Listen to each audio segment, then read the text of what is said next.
आगामी एपिसोड में देखिए, शूर्पणखा रावण से सीता का अपहरण करने का आग्रह करती है। रावण मारीच की चेतावनी को नजरअंदाज कर सोने का हिरण बनाने को मजबूर करता है। राम हिरण का पीछा करते हैं और रावण सीता का अपहरण कर लेता है। जटायु वीरता से लड़ते हुए प्राण त्यागते हैं। राम सीता के विरह में तड़पते हैं और कबंध से मार्गदर्शन प्राप्त करते हैं। शूर्पणखा अपमान और क्रोध से भरी लंका पहुंची। उसकी आंखों में बदला और हृदय में पीड़ा थी। दशानन अपने वैभव और शक्ति के बीच स्वर्ण सिंहासन पर आसीन था। उसकी उपस्थिति से सभा में भय और सम्मान का वातावरण व्याप्त था। शूर्पणखा रावण से कहती है, हे भ्राता, राम ने अकेले ही 14,000 राक्षसों का संहार किया। खर, दूषण और त्रिशिरा को भी उसने मार गिराया। रावण ने पूछा, किसने यह दुस्साहस किया? कौन मेरे राक्षसों का विनाश करने का साहस करता है? शूर्पणखा ने उत्तर दिया, भैया, वह राम और उसका अनुज लक्ष्मण मेरे अपमान का कारण है। उन्होंने मेरे नाक कान काट डाले और हमारी सेना को मिटा दिया। रावण ने कहा, राम ने मेरे राक्षसों का संहार किया और तुम्हें अपमानित किया, यह उसका अंत होगा। रावण ने कहा, मैं स्वयं जाऊंगा और राम को उसके अपराधों का दंड दूंगा। यह अपमान अब और नहीं सहा जाएगा। रावण ने पूछा, कौन है यह राम? उसकी शक्ति क्या है और किसने तुम्हें इस तरह विकृत किया? शूर्पणखा ने उत्तर दिया, राम दशरथ का पुत्र है, जो कामदेव के समान सुंदर है। उसने अकेले ही खर, दूषण और त्रिशिरा को मार डाला। सीता, जो स्वयं लक्ष्मी के समान सुंदर है, स्वर्ण की तरह चमकती त्वचा और चंद्रमा जैसे मुख वाली, किसी भी स्वर्गीय अप्सरा से अधिक सुंदर है। जो कोई भी सीता का आलिंगन करेगा, वह इंद्र से भी अधिक आनंद में रहेगा। हे रावण, अगर तुम सीता को अपनी पत्नी बना लो तो वह तुम्हारे राज्य और वैभव को अमर बना देगी। रावण ने कहा, मैं स्वयं सीता को लाने के लिए प्रस्थान करूंगा। रावण सोचता है, इस कार्य को कैसे करना चाहिए, मुझे इसका आकलन करना होगा। मारीच पूछता है, हे महाराज, क्या लंका में सब कुशल है? आप इतनी शीघ्रता से यहाँ क्यों आए हैं? रावण उत्तर देता है, मैंने एक ऐसा कार्य करने का निश्चय किया है जिसके लिए तुम्हारी सहायता आवश्यक है। राम ने मेरी बहन शूर्पणखा का अपमान किया। उसने उसके नाक और कान काट दिए। यह अपमान मैं सहन नहीं कर सकता। राम की पत्नी सीता उसकी सबसे बड़ी कमजोरी है। उसे हर महिला से अधिक सुंदर और दिव्य बताया जाता है। तुम्हें एक स्वर्ण मृग का रूप लेना होगा।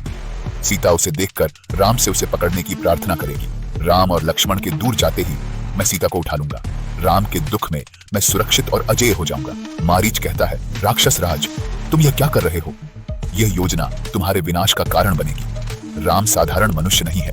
उसकी शक्ति और धनुष की टंकार से बड़े बड़े योद्धा कांप जाते हैं। तुम्हारे इस कार्य से लंका पर विनाश का साया मंडरा रहा है। राम अकेले खड़े होकर 14,000 राक्षसों को पराजित कर चुका है। क्या तुम सोचते हो कि तुम उससे बच सकोगे? मैं तुमसे विनती करता हूं रावण, इस योजना को छोड़ दो। राम को क्रोधित करना मृत्यु को बुलाने जैसा है। रावण गुस्से में कहता है, मारीच, तुम्हारे पास केवल 2 विकल्प हैं, या तो मेरी सहायता करो या मेरे हाथों मरो। मैंने निर्णय कर लिया है, सीता को लंका ले जाकर ही रहूंगा। मारीच उत्तर देता है, ठीक है राक्षस राज, मैं तुम्हारी योजना का हिस्सा बनूंगा, लेकिन याद रखना यह मेरे जीवन का अंत होगा। रावण कहता है, मुझे तुमसे यही चाहिए था। अब मेरी विजय सुनिश्चित है। रावण और मारीच अपने पंखयुक्त रथ में आकाश मार्ग से दंडकारण्य की ओर तेजी से बढ़ते हैं। रावण कहता है, मारीच, वह देखो राम का आश्रम, अब तुम्हारा कार्य आरंभ करो। मारीच ने अपनी मायावी शक्तियों का उपयोग कर एक स्वर्ण मृग का रूप धारण कर लिया। उसकी रूप रंग से पूरा वन आलोकित हो गया और वह राम के आश्रम के पास चक्कर काटने लगा। सीता कहती है, ऐसा मृग मैंने पहले कभी नहीं देखा, ये कितना अद्भुत और मोहक है। मारीच मृग के रूप में सीता का ध्यान आकर्षित करने के लिए अपनी चपलता और सौंदर्य का प्रदर्शन कर रहा था। सीता राम से कहती है, प्रभु देखिए, यह कितना अद्वितीय मृग है, इसे पकड़ लाइए। लक्ष्मण कहते हैं, यह अवश्य ही मारीच का छल है। ऐसा विचित्र मृग इस धरती पर नहीं हो सकता। यह हमारे लिए एक जाल है। राम लक्ष्मण से कहते हैं, सीता का यह अनुरोध स्वीकार करना हमारा कर्तव्य है। मैं इसे पकड़ूंगा, तुम यहीं रहकर सीता की रक्षा करो। सीता राम से कहती है, हे आर्यपुत्र, यह स्वर्ण मृग मेरे हृदय को मोह लेता है। इसे जीवित पकड़ना संभव न हो तो इसकी खाल भी अमूल्य होगी। राम लक्ष्मण से कहते हैं, जब तक मैं इस मृग को पकड़कर वापस नहीं आता, तुम सीता के पास रहकर उसकी रक्षा करना। लक्ष्मण राम से कहते हैं, प्रभु यह छल हो सकता है, सावधान रहें। मारीच मायावी मृग के रूप में राम को घने वन में खींचने लगा। जटायु सदा सतर्क सीता और लक्ष्मण की रक्षा के लिए निकट ही विराजमान थे। राम ने अपने अस्त्र शस्त्र धारण कर उस मायावी मृग का पीछा किया जो उन्हें दूर तक भटकाने की चेष्टा कर रहा था। राम सोचते हैं, यह मृग हर बार उनकी पहुंच से दूर हो जाता है। इसकी चालें अवश्य मायावी हैं। मारीच मृग के रूप में अपनी मायावी शक्तियों से राम को भ्रमित करता रहा। राम सोचते हैं, अब इस मायावी मृग का अंत समय आ गया है। बाण जलते हुए सर्प के समान मृग की ओर दौड़ा। सोने का मृग छलांग लगाते हुए अचानक अपनी असली रूप में प्रकट हुआ। वह विशाल मारीच था जो पीड़ा में तड़पता हुआ जमीन पर गिर पड़ा। राम मारीच की ओर बढ़े। उनके हृदय में लक्ष्मण की बातों की सच्चाई स्पष्ट होती जा रही थी। राम ने सोचा कि सीता और लक्ष्मण इस पुकार को सुनकर अवश्य ही चिंतित हो उठेंगे। क्या लक्ष्मण अब भी आश्रम में हैं? मारीच को मारने के पश्चात राम शीघ्रता से आश्रम लौटने लगे, परंतु उनके हृदय में चिंता गहराने लगी। सीता ने जंगल में राम की पुकार सुनी। उनके शब्दों ने उनके हृदय में भय और चिंता भर दी। लक्ष्मण ने सीता को शांत करने का प्रयास किया। उनके शब्दों में विश्वास और कर्तव्य बोध झलकता था। क्रोध और पीड़ा से भरी हुई सीता ने लक्ष्मण पर कठोर आरोप लगाए। उनकी आवाज में चिंता और असहायता का मेल था। लक्ष्मण सीता के कठोर शब्दों से व्यथित, फिर भी अपने सम्मान और कर्तव्य में अडिग रहते हैं। लक्ष्मण मन में गहरी पीड़ा लिए सीता के सामने झुकते हैं और फिर राम की सहायता के लिए जाने का संकल्प लेते हैं। सीता ने अपने स्वामी राम को संकट में समझकर लक्ष्मण को भेजा, परंतु इस निर्णय ने उन्हें अकेलेपन और संकट की ओर धकेल दिया। रावण एक तपस्वी का वेश धारण किए सीता के पास पहुंचता है। सीता ने विनम्रता से साधु को विश्राम करने के लिए आमंत्रित किया। रावण साधु का वेश धारण कर सीता के सौंदर्य की प्रशंसा करने लगा। रावण ने उनके अद्वितीय सौंदर्य की प्रशंसा की और यह जानने की चेष्टा की कि वह किस देवता की पत्नी है और निर्जन वन में अकेले क्यों हैं। सीता की आंखें राम और लक्ष्मण को तलाशती रहीं, लेकिन उन्हें दूर दूर तक कोई आहट नहीं मिली। वन में छाई इस नीरवता ने मानो आसन्न संकट का संकेत दे दिया। रावण ने अपनी असली पहचान प्रकट की। उसने गर्व से कहा कि उसके भय से देवता, दानव और मनुष्य कांपते हैं। सीता चिल्लाई कि वह श्री राम की पत्नी है और रावण ने उन्हें अपहरण करने का साहस कैसे किया। रावण ने सीता को अपने साथ लंका चलने का प्रस्ताव दिया। उसने कहा कि वहां विलासिताओं और सेवकों से भरा एक सजीव स्वर्ग उनका इंतजार कर रहा है। सीता ने ठोस और दृढ़ स्वर में रावण के प्रस्ताव को खारिज कर दिया। उन्होंने कहा कि रावण की संपत्ति और शक्ति उनके लिए अर्थहीन है, क्योंकि वह केवल श्री राम की अर्धांगिनी है। सीता ने तीखे स्वर में रावण को फटकार लगाई। उन्होंने कहा कि रावण और श्री राम का अंतर समुद्र और छोटी धारा के समान है। सीता, राम और लक्ष्मण की अनुपस्थिति में रावण के भयावह इरादों से घिरी हुई थी। रावण अपनी शक्ति और पराक्रम का बखान कर सीता का मनोबल तोड़ने का प्रयास कर रहा था। रावण अपने अहंकार और लालसा में डूबा हुआ आखिरी बार सीता को धमकी और प्रस्ताव के मिश्रण से फुसलाने का प्रयास करता है। सीता ने रावण से कहा, तुम्हारे स्वर्ण महलों और वैभव का मेरे लिए कोई मूल्य नहीं। मैं केवल राम की हूँ और सदा रहूंगी। रावण ने सीता को यह कहकर प्रलोभन दिया कि राम ने उन्हें वनवास की कठिनाइयों में डाल दिया है और यदि वह उसके साथ चले तो वह उन्हें ऐसे वैभव का जीवन देगा जो स्वप्न से भी परे हो। रावण ने अपने विशाल हाथों से सीता को जकड़ लिया। उसने गर्व से घोषणा की कि अब वह जनक नंदिनी की रक्षा के लिए कोई नहीं आएगा। रावण सीता को बलपूर्वक पकड़ते हुए अपने स्वर्ण रथ में आकाश की ओर उठा। सीता ने अपनी सारी शक्ति जुटाकर राम और लक्ष्मण को पुकारा। सीता ने जंगल की आत्माओं और देवताओं से प्रार्थना की, उनसे राम तक उनका संदेश पहुंचाने की विनती की। सीता ने गोदावरी नदी से प्रार्थना की कि वह राम तक उनकी दुर्दशा का संदेश पहुंचा दे।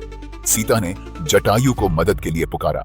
जटायु धर्म और साहस के प्रतीक सीता के उद्धार के लिए रावण का सामना करने के लिए उड़ान भरते हैं। जटायु ने रावण को सीता के साथ देखा और उनका क्रोध भड़क उठा। जटायु ने धर्म और नैतिकता का उपदेश देते हुए रावण को चेतावनी दी कि सीता राम की धर्मपत्नी है और किसी भी धर्म का पालन करने वाले राजा को पराई स्त्री पर दृष्टि नहीं डालनी चाहिए। रावण ने जटायु की चेतावनी को अनदेखा करते हुए अहंकार से कहा कि सीता अब उसकी है और उसे रोकने का कोई भी प्रयास व्यर्थ होगा। जटायु ने रावण को ललकारते हुए कहा कि जब तक वह जीवित है रावण सीता को ले जाने का साहस नहीं कर सकता। जटायु ने रावण को चेतावनी दी कि वह अपने अहंकार के कारण अपनी मृत्यु को आमंत्रित कर रहा है। जटायु ने अपने धर्म का पालन करने के लिए दृढ़ संकल्प किया और कहा कि वह राम और दशरथ के प्रति अपनी निष्ठा निभाने के लिए अपने प्राणों की आहुति देने को तैयार है। रावण ने अपनी तलवार निकालते हुए कहा कि जटायु का प्रयास व्यर्थ है और उसकी मृत्यु निश्चित है। रावण ने जटायु पर बाणों की वर्षा की, लेकिन जटायु अडिग रहे। अपने तीखे पंजों से उन्होंने रावण को गहरे घाव दिए। जटायु ने अपने पंखों और पंजों की शक्ति से रावण के रथ और धनुष को नष्ट कर दिया। रथ के खंडहरों के साथ रावण जमीन पर गिर पड़ा, लेकिन उसने सीता को मजबूती से पकड़ रखा था। जटायु ने कहा, रावण, तूने जो अधर्म किया है वह तुझे और तेरे पूरे कुल को नष्ट कर देगा। श्री राम के क्रोध से बचने का कोई मार्ग नहीं। जटायु ने अपने पंजों से रावण की 10 भुजाओं को काट दिया, लेकिन वे तुरंत फिर उग गए। यह संग्राम महायुद्ध का रूप ले चुका था। रावण ने अपनी तलवार से जटायु के पंख काट दिए। वह घायल होकर जमीन पर गिर पड़े। सीता अत्यंत दुखी होकर जटायु के पास दौड़ी। सीता ने जटायु के सिर को अपने हाथों में लिया और रो पड़ी। रावण ने उन्हें फिर से पकड़ लिया और आकाश में उड़ गया। सीता ने रावण के नीच कृत्य को लज्जास्पद बताते हुए प्रश्न किया कि क्या यह उसकी वीरता का प्रमाण है कि उसने एक अकेली स्त्री पर हाथ डाला। रावण सीता की बातों से अप्रभावित रहा। सीता ने रावण को ललकारा और उस पर कायरता का आरोप लगाया कि उसने राम और लक्ष्मण का सामना करने के बजाय उन्हें बलपूर्वक उठा लिया। रावण ने गर्व से कहा कि राम और लक्ष्मण से उसे कोई भय नहीं और उनका अंत भी उसके हाथों ही होगा। सीता ने दृढ़ता से रावण को चेतावनी दी कि वह राम की शक्ति से अनजान न रहे। उन्होंने कहा कि राम अकेले ही रावण जैसे असंख्य राक्षसों का संहार कर सकते हैं। रावण ने केवल यह कहा कि राम का अंत निकट है और अब सीता उसकी होगी। रावण की गिरफ्त में होने के बावजूद सीता ने अपनी बुद्धिमत्ता का परिचय दिया। अपने आभूषण गिराकर उन्होंने राम तक संदेश पहुंचाने का प्रयास किया। जानकी के गहने पहाड़ की चोटी पर खड़े वानरों के बीच गिरे, जो इसे उत्सुकता से देख रहे थे। रावण अपने अहंकार में डूबा हुआ सीता की इस चतुराई से अनजान था। रावण अपने राक्षस पहरेदारों को सख्त चेतावनी देता है, किसी को बिना मेरी अनुमति के सीता को देखने का साहस न हो। जो भी उसे कष्ट देगा उसका जीवन समाप्त होगा। सीता अपने आंसुओं के बीच राम की प्रतीक्षा करते हुए गहरी चिंता में डूबी हुई थी। रावण ने 8 भयंकर राक्षसों को आदेश दिया, जानस्थान जाओ और राम की हर गतिविधि पर नजर रखो। जब तक मैं राम का अंत न कर दूं, मुझे चैन नहीं मिलेगा।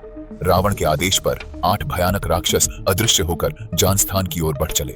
सीता को बंदी बनाकर रावण ने अपनी जीत का जश्न मनाना शुरू किया, यह भूलकर कि उसने अपने विनाश को निमंत्रण दिया है। सीता अपने राम से दूर दुख के सागर में डूबी हुई थी।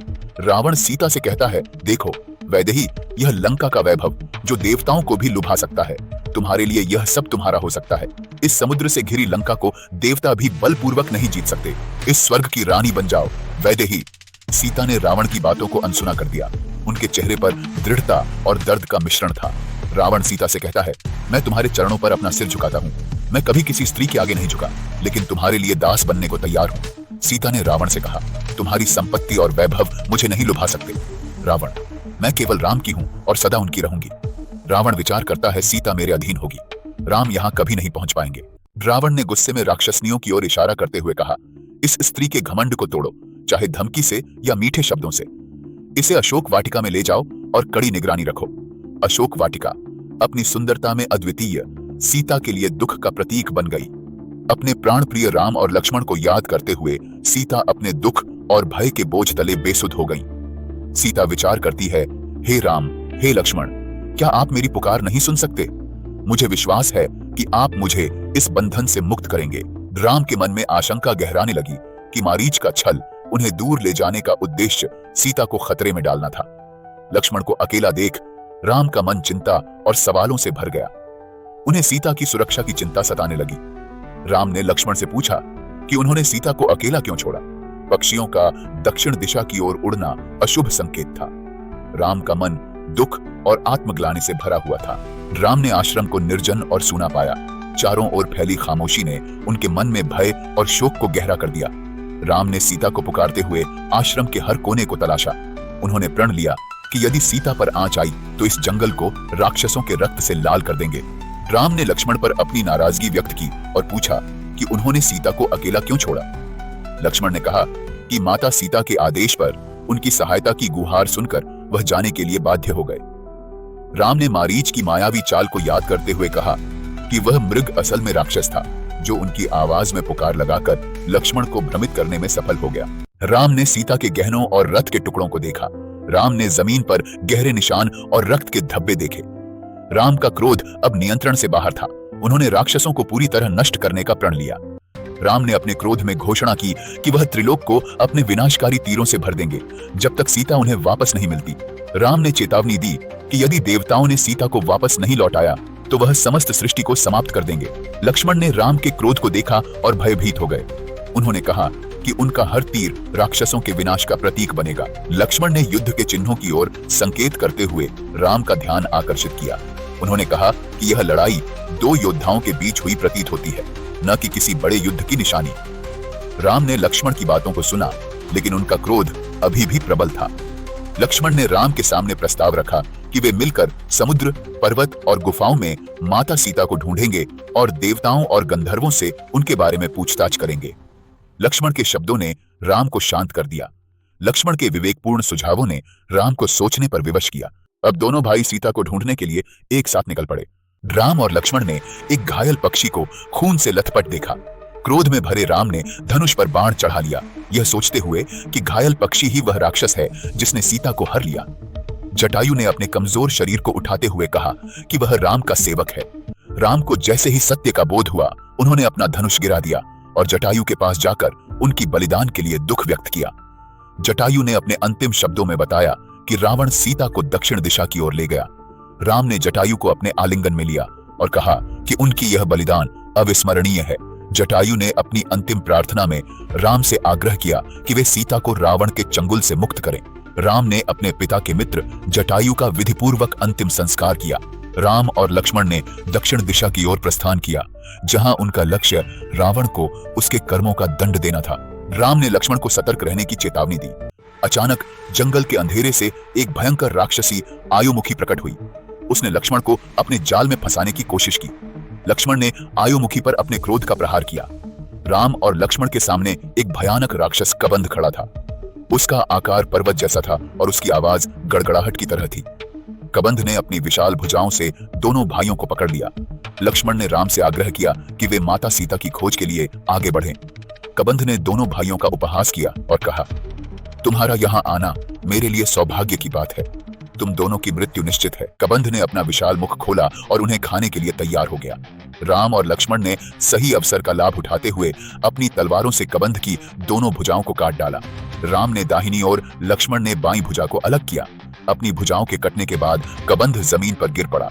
उसकी क्रूरता अब असहायता में बदल चुकी थी। कबंध ने दर्द भरी आवाज में पूछा, तुम कौन हो जो इतनी वीरता से मेरा सामना कर रहे हो? लक्ष्मण ने उत्तर दिया, यह श्री राम है। मैं उनका छोटा भाई लक्ष्मण हूँ। हमें राज्य से वंचित कर दिया गया और वनवास मिला। यहाँ हम माता सीता की खोज में आए हैं, जिन्हें एक राक्षस ने छल से हर लिया। कबंध ने प्रसन्न होकर कहा, हे महान योद्धाओं, तुम्हारा यहाँ आना मेरे लिए मुक्ति का मार्ग है। मेरी भुजाओं को काटकर तुमने मुझे अभिशाप से मुक्त कर दिया। कबंध के श्रापित शरीर को अग्नि ने भस्म कर दिया। उसके भीतर से एक दिव्य स्वरूप प्रकट हुआ, जो अब अपने श्राप से मुक्त था। कबंध ने राम को सलाह दी कि उनकी खोज में मदद के लिए उन्हें एक सच्चे मित्र की आवश्यकता है। उसने ऋष्यमुख पर्वत पर वानर राज सुग्रीव से मिलने का संकेत दिया। कबंध ने स्वर्ग की ओर प्रस्थान किया और राम व लक्ष्मण को ऋष्यमुख पर्वत पर सुग्रीव से मिलने की राह दिखाई। इस वीडियो को अंत तक देखने के लिए धन्यवाद। अगर आपको यह वीडियो पसंद आया तो जय श्री राम कमेंट करें। आगे आने वाली वीडियो के लिए इंडो सागा को लाइक, शेयर और सब्सक्राइब करें। मिलते हैं अगले एपिसोड में।